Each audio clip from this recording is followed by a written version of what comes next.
दोस्तों नमस्कार, नईमुद्दीन भाई कॉमेडी में आपका स्वागत है। गाना गाने जा रहे हैं तो अच्छा लगेगा तो लाइक कर दीजिएगा।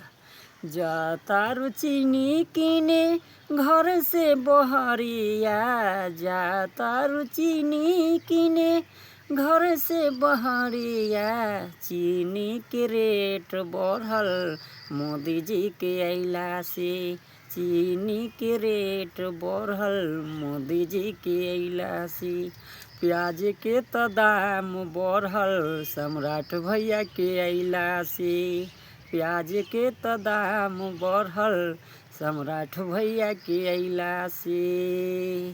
सुनाओ नीतीश चाचा दारू चालू कर द बिहार में, सुनाए नीतीश चाचा दारू चालू कर दो बिहार में, चीनी के रेट बढ़ल मोदी जी के अइला से।